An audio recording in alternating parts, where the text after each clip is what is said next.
Brandon Lewis here from Embedded Computing Design. I'm with Paul Sakamoto, who is the COO of V2X sensor software middleware V2X company, Savari, and they're based out of California. How are you doing, Paul? Great, thanks, Brandon. Great. So they have a demo going here that's showing V2X through some of the technology that they've developed in-house. You want to walk us through it a little bit? Sure, what we have here is two different onboard units, one featuring a DSRC, digital short-range communications chip from NXP. The other one is featuring chips from another company. And what we're showing is the ability of our software to run with multiple different vendors' DSRC chips. Now, the way we're doing that is by having a simulation of two cars on this mapped road right here. They're symbolized by these different colored blocks. And the idea is that each one of them would have one of these DSRC onboard units, or OBUs, in it, and would be transmitting its information open in the area to the other car at all times.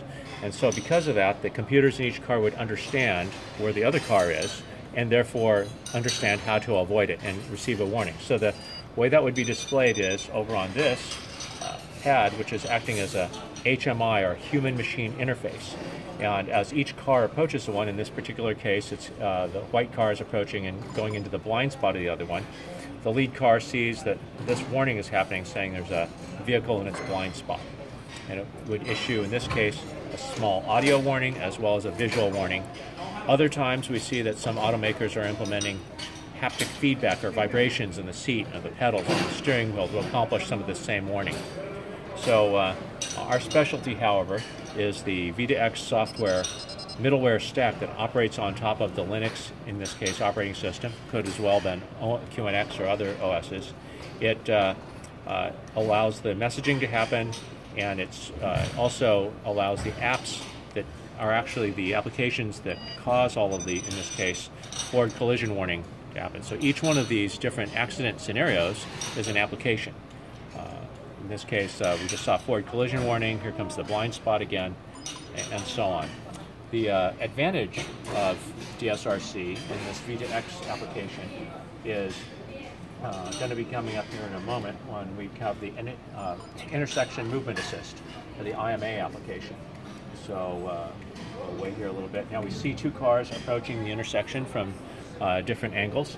And we see that there's trees and other obstructions that might prevent the drivers in each of those vehicles from seeing each other. But because DSRC is omnidirectional and has a range of up to a mile, specified minimum of 300 meters, they could actually know that the other car is there and take evasive action.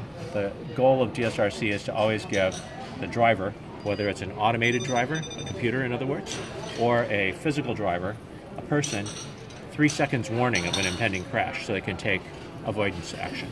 So at what point do you think that DSRC is going to become, well, potentially mandated in all vehicles because of the safety benefits, but not only those, fuel efficiency, pollution, wait time, traffic congestion? Well, we think is after something like 10 years of research and millions of dollars spent by not only companies like Savari, but also the major OEM car manufacturers and tier ones, as well as the government, by some counts maybe $500 million of research.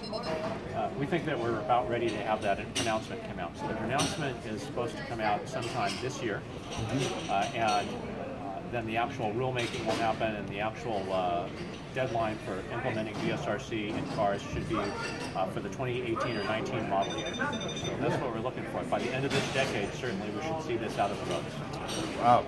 Some good stuff there, exciting for the auto industry and all of us drivers. Brandon Lewis of Embedded Computing Design. This is Paul Sakamoto of Savari, and have a great day. Thank you.